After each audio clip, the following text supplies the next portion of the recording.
Welcome to CXO, a magical podcast to help you serve better and concoct experiences that are superlative in nature. I'm your host, Supriya Sharma, bringing to you in each episode didactic nuggets so you can get inspired to sprinkle stardust in your company, your home, and the community on the whole.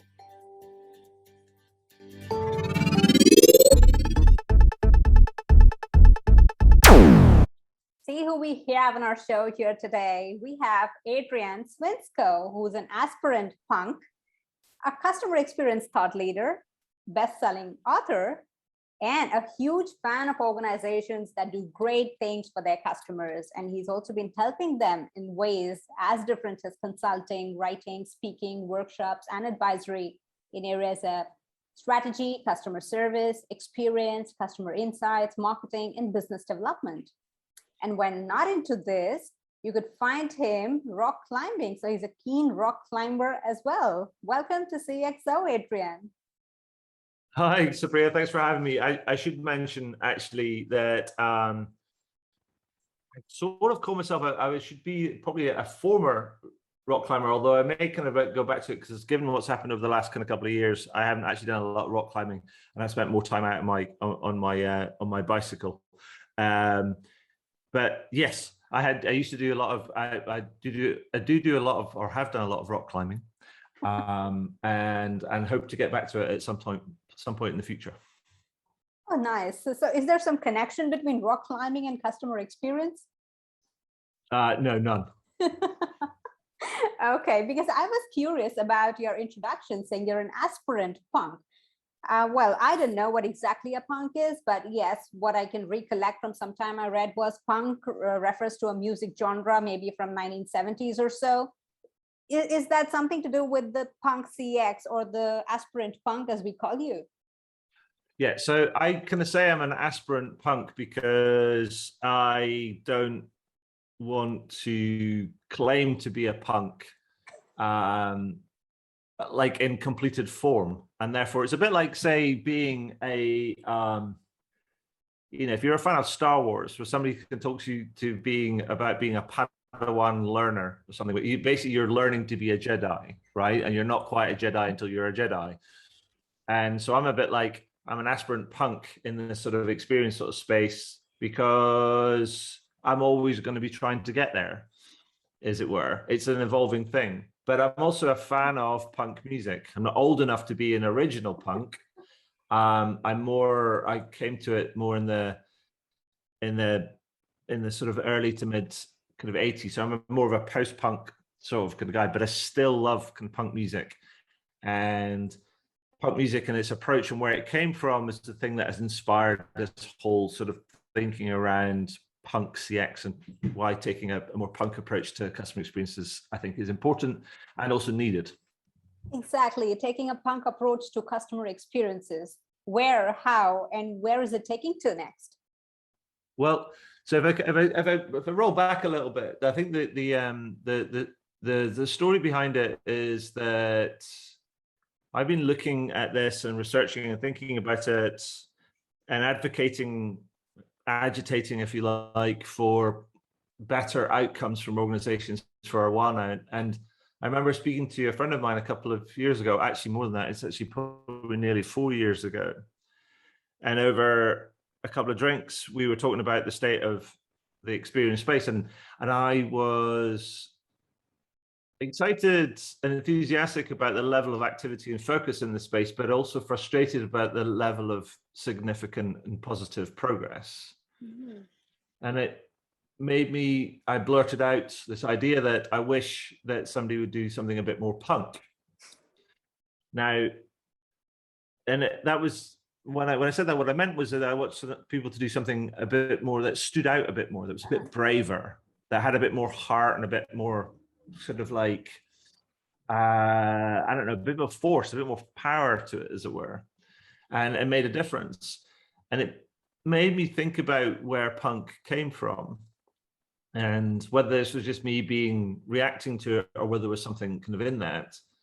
And if you know your history of kind of rock music, then punk exploded out of the back of progressive rock in the 1970s. Now, progressive rock, whilst popular, was also accused of being overly elaborate, complicated, self-indulgent, more interested in itself than it's kind of anybody else, kind of and it's more interested in its own virtuosity, as it were. Like, how many notes can you play on your guitar and how many synthesizers can you play simultaneously? And punk exploded at the back of that by saying, well, actually, anybody can make music.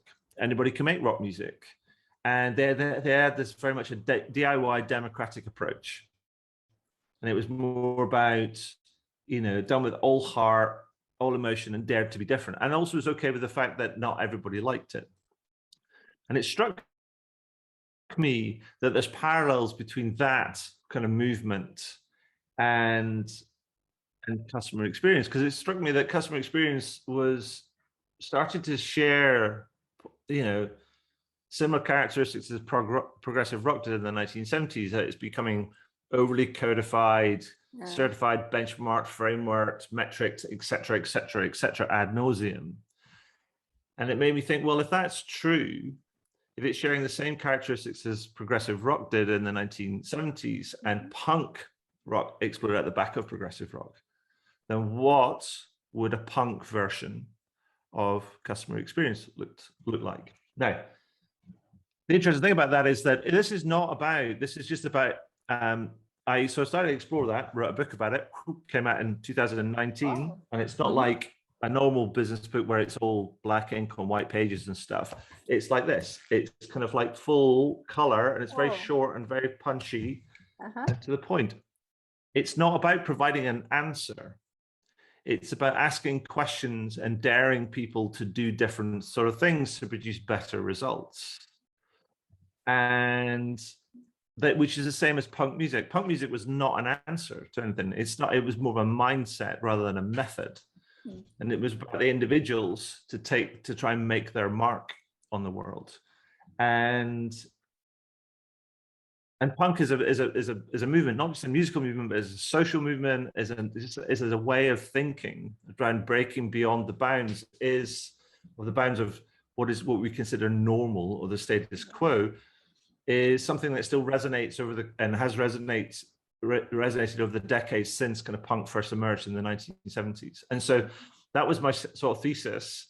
That's the kind of the conversation that I want to have with people. That's the invite, if you were. I'd like to provide to both brands, suppliers, vendors, and practitioners working in this space is to invite them to be braver, and to think more creatively, and with a view of doing better work that produces better outcomes for both their customers and the people in the organizations that are also serving customers or trying to deliver experiences that satisfy, excite, and delight customers.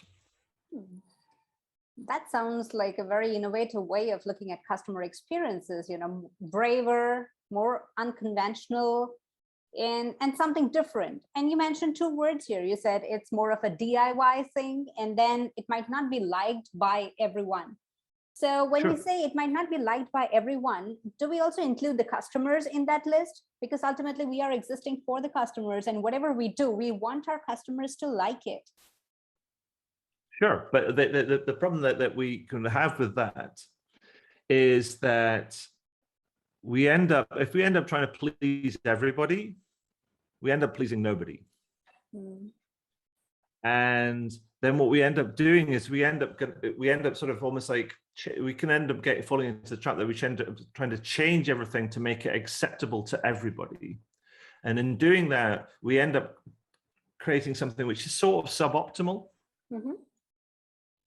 And actually, the interesting thing that kind of happens is that actually, if you can make, by doing that and trying to do that ourselves, what we end up doing is we end up creating something which doesn't stand out, and it doesn't give customers a choice. I like that or I don't like that. Because then they look at it and go, meh, it's kind of the same as everything else, right? And the interesting thing about it is when you give people a choice, there's sort of two things that happen. One, that customers can either really clearly identify kind of with it or not. And then there's other people that might be in the middle, which might be they might hear about, oh, so these people are talking about all this kind of great stuff they get over kind of here. Now, they might not necessarily directly identify by it, but they're attracted to the experience. And I call that this kind of this idea is like the principle of adjacency. What people kind of talk about is this idea that they try and be almost like an inch thick, but a mile wide. And I'm more interested in this idea about being an inch wide, but a mile deep in maybe a number of areas. And because if you do that, that is attractive to so many people. But it also acts as being, it's also magnetic to other people. Because here's the thing, we know that customers, we are customers ourselves, Yeah. We will pay for and travel for better service and a better experience, right? That's not just true physically in the physical world, it's also true digitally as well. So if you think about it, people will travel to, say, different channels that you might be on because you're concentrating on being here and doing great here rather than just being average over here, if you know what I mean. So it's like a customer could complain about, oh, you're not on Instagram, kind of, you're not providing service to your customers on Instagram, but then they're like, meh, and they might complain about it, but then they hear about going, but you are on, I don't know, you might be on Twitter or you're on WhatsApp or you're on email and you're smashing it. The customer goes, well, I do like the brand and I want service, so I'll travel to the place that they're great rather than complaining about where they are. But you end up with too many brands that kind of get caught up in this idea, this omni-channel idea that we have to be everywhere where our customers are at in order to kind of provide service. The challenge with that is when you think about service and experience and stuff, you have brands that are adding all these different channels, but not committing more resources to serving those channels. So all you end up doing is you get a dilution of quality and resource.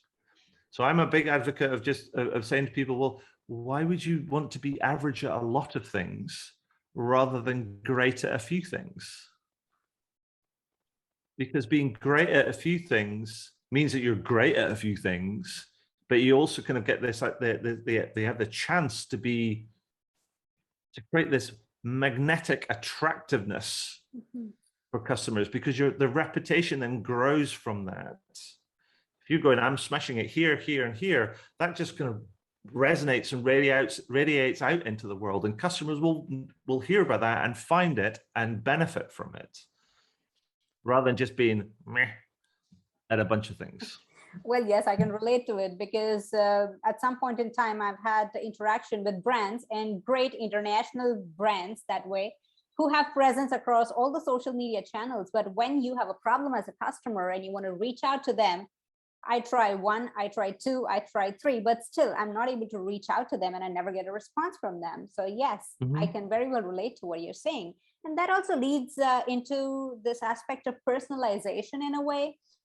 Do all customers want personalization or they don't want? And if they want, what level of personalization do they want? How do we answer that kind of thing as an organization? Well, I think you touched on a really important point. And it's something I've been thinking about recently as well. So there's two things that kind of happen. Is that the number of things that happen, but research shows that personalization is a big deal. You know, marketeers agree that it's important. It drives significant improvements on all sorts of experience kind of metrics and outcomes and all these different things. Customers want it too. So you've got these two bodies, these two groups of people. They're all kind of agreeing that it's important. The trick is, though, I don't think they've necessarily agreed what it is. So there's this thing around. I just wrote something about it, which is interesting. There's this word that describes what happens here, and it's called multivalent, where you can have things that are that might be things like privacy, data, security, accessibility, justice, equity, all these different things. You take all these different words, right? And if you ask different people about what those words mean, you'll get a multitude of different answers, right? Those things are all multivalent. They have multiple values, multiple meanings. Personalization is the same thing, or has the same problem. The problem is that you have marketeers that are guessing what it means based on the data that they have and the models that they have. And customers have ideas about what it means to them. And it changes according to who they are and what their preferences are. The solution is pretty obvious, I think. You have to talk to each other. And you have to agree to come to a common understanding of what it means and what the value is for both parties. That doesn't happen. There's too much, brands aren't talking to customers about understanding kind of what personalization kind of means to them and how it impacts their experience. And so it is hugely important, but there's work to be done by kind of brands. They need to get out. Marketeers, I believe, and experienced professionals, and just brands, people in brands generally, need to get out from behind their data lakes and their databases and their data warehouses and their spreadsheets and their kind of like their data visualizations and their analytics software and everything else, and actually go and talk to people about what they want and how they want it, because it's that qualitative insight is where I think the real kind of value is, and where you get that customization and the personalization, so people can really get customers can really get what they want, or they can really define what they want, and then the challenge then is for marketeers to deliver to that. That's hard work, but it's necessary work. Now, when I say talk, I don't mean talk like this. It doesn't have to be like that. That could help.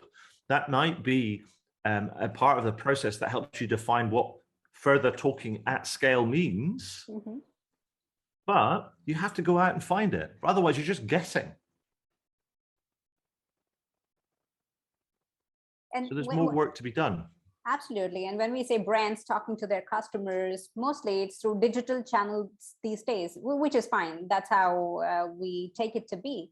And I might be throwing in my opinion from a very traditional point of view, but then somehow I feel that digitalization has created some level of hollowness also. Take, for example, these days we are talking about the mental health awareness week and things like that.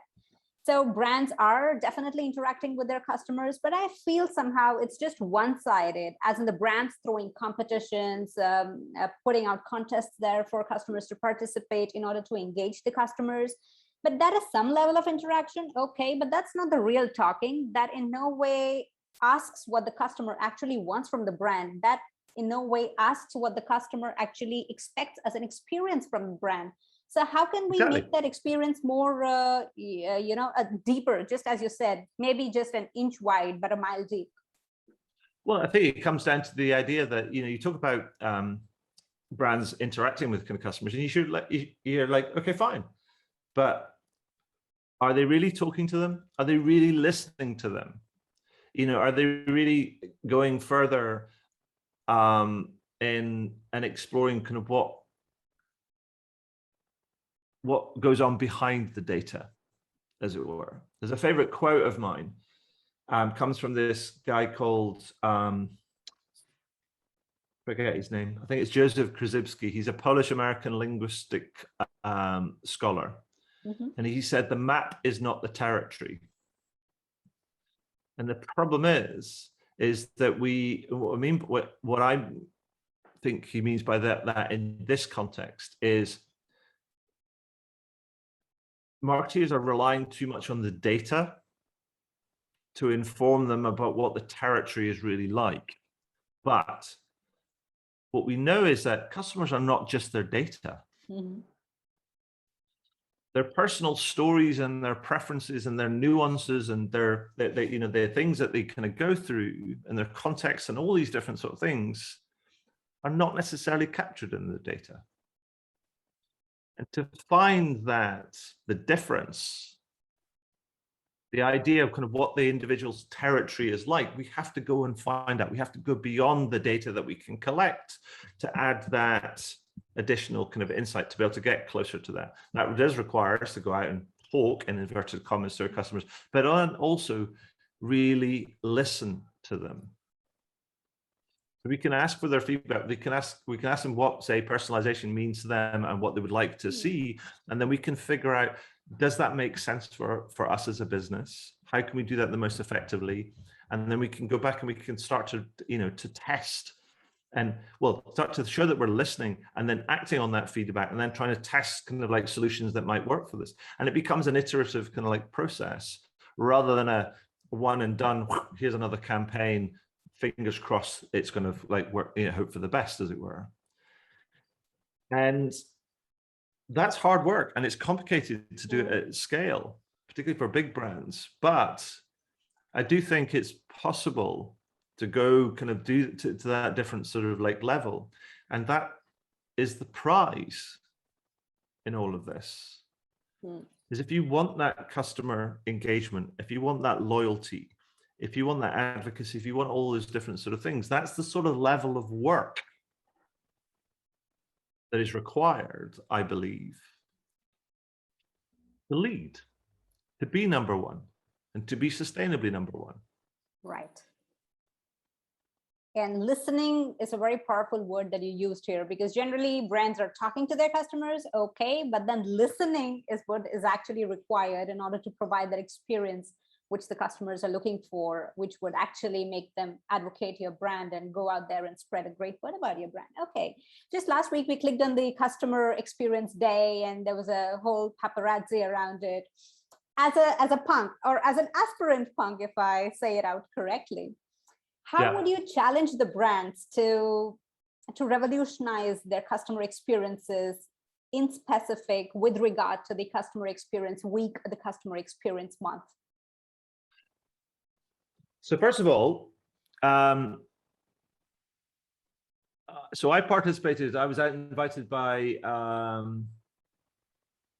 Sergio Pelagia to participate in the CX day on the Tuesday of last week, I think it was. And I had something else on, so I had to do a recorded video. But it was part of actually what is traditionally National Customer Service Week. And to be quite frank, the people that work in customer service, whether it's in a contact center, a call center, it's a service desk, a help desk, a support team, whatever it might be, the people that are dealing with customers on a daily basis, every minute, every hour, every day sort of things, they are way more important than you or I. Sure. They are the living brand. They are the living brand ambassadors. And if I was to say, something to do something kind of revolutionary in that, is that we should put our money where our mouths are, and we should invest in those people, in how we treat them, how we look after them, how we equip them, how we support them, how we reward them, all of those different sort of things, because they're important. And they will always be important, regardless of how their job changes and how that is impacted by technology, and how it changes over time. I think they're important. They are the true ambassadors, the true influencers. And so for me, I'm an advocate for them. Brilliant. I hope the companies understand that how important the job of customer experience professionals or the customer service professionals is in an organization. And it's not just them, it's the entire organization that has to participate, that has to support those frontliners in creating memorable experiences for the customers. So thank you, Adrian. Thank you so much for being with us on CXO today and sharing those deep conversations on how we can revolutionize, how we can create brilliant experiences for our customers going forward in a world where CX is becoming so digitalized, so technical, and so monotonous. Thank you again for being with us. Thank you, Supriya. It's been an absolute pleasure and a delight.